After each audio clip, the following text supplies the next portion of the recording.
Thanks a lot. Thanks to the organizing team for organizing this cool local conference. It's actually my first in-person conference in, 3 years, so that's pretty exciting, actually.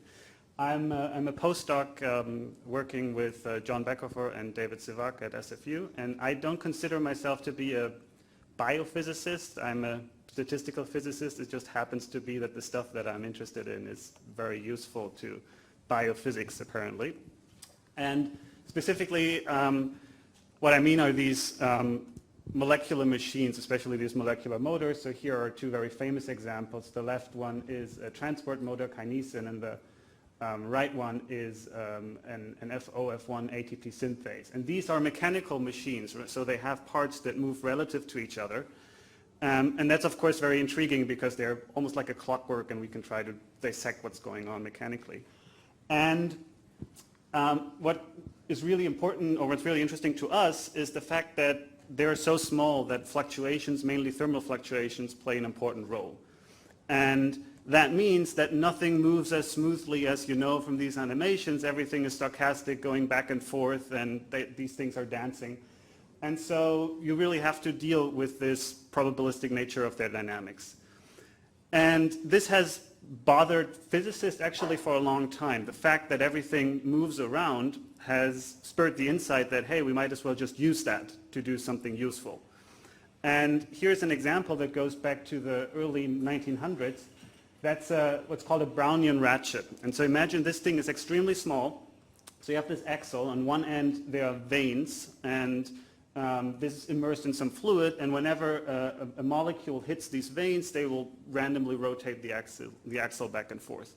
On the other end, there is a ratchet, so a sawtooth wheel with a spring-loaded pawl that makes this whole thing only turn in one direction. And you could imagine that if this only turns in one direction, you can lift a weight, so do something useful by just transforming thermal fluctuations into useful energy. And this actually works. So this is a large-scale demonstration with a gas that is composed of shaken ping pong balls. But you see that this mechanism would work. But the reason it works is, and I actually made it into Feynman's lectures of physics, is that both ends of this device must be at very different temperatures. So the temperature at the vanes must be higher than at the ratchet, because otherwise thermal fluctuations would make the pawl just move up randomly, and then the whole thing slips a tooth or two.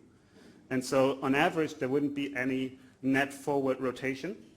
But if there are different temperatures, this works, and you can actually get a forward rotation. So the whole thing is a bit less magical than envisioned. It's not breaking the second law, but for a long time, people thought that this would actually break the second law and that we just couldn't build something that small. The same is true in the macroscopic one, that this gas of ping pong balls is a much higher effective temperature than room temperature, which is why this thing actually turns. Here's a second one that's also a ratchet, also a sawtooth, this time realizing directed transport for Brownian particles. So you have small micron-sized particles that would, without any confining potentials, move around. And you use that by switching off the sawtooth, then the particles will spread diffusively. And then you switch on the sawtooth potential again. And what would then happen is they would collect in the nearest basin in this sawtooth. And because of the asymmetry, this would actually move forward on average. And this even works when you have a slight tilt. So you actually ratchet particles upwards against gravity doing that.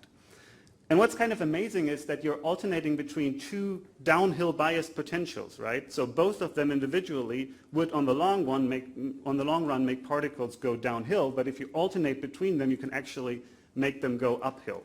And that's the pretty cool thing.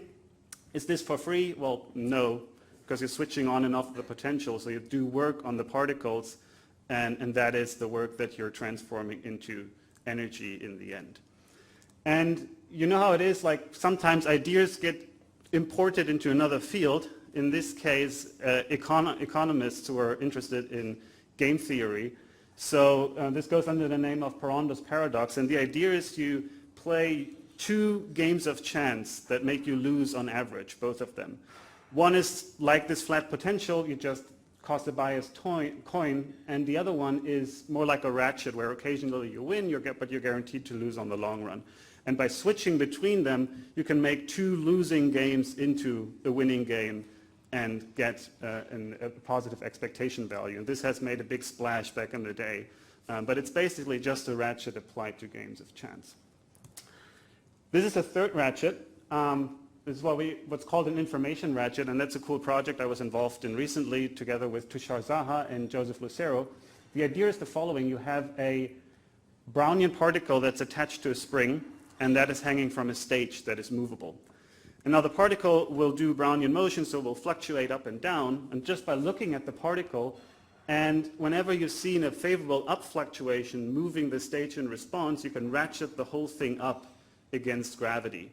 If you do it just right, you can do that without doing any work on it. So this seems, again, very magical in some sense.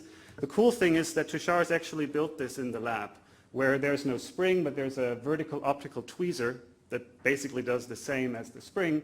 And then a second laser enables you to watch the particle and then adjust the beam in response to particle fluctuations. And he achieves like molecular motor kinds of speeds, 200 microns per second, which is pretty fast on these scales. Before I tell you what the asterisk means, so why is this actually not for free, let me just briefly present a few macroscopic ratchets. One you might know is an automatic or a self-winding wristwatch, where the movement from the wearer's arms are transferred to useful energy that's stored in a coiled spring.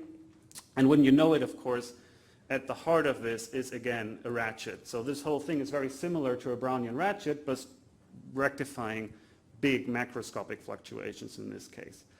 And there are also large-scale information ratchets. I would make the case that sailing boats are information ratchet because, well, when the wind is blowing from the wrong direction, you have to do something smart to not get blown away.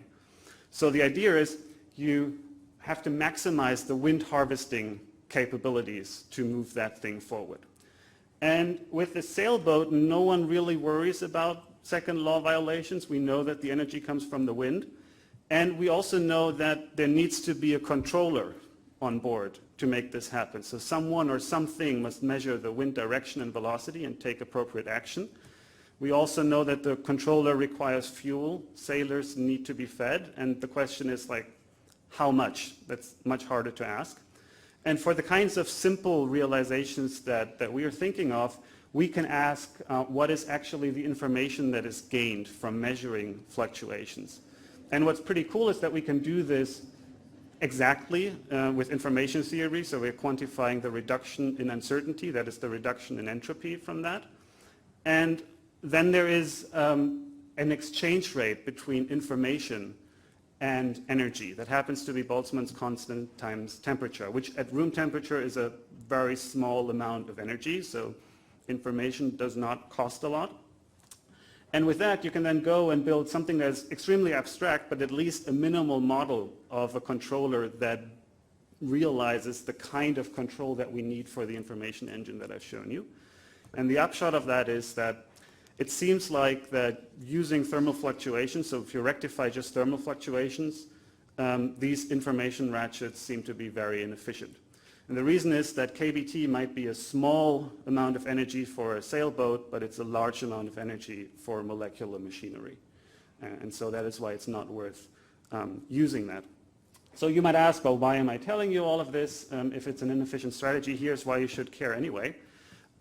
Two reasons. First is, we built a very simple model of a molecular motor, something extremely simple, a toy model of an FO-F1 ATPase, where basically there's just two components that can rotate relative to each other.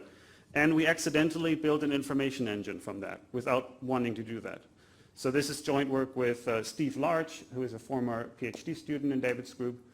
And so this thing apparently breaks the second law because we didn't account for information correctly.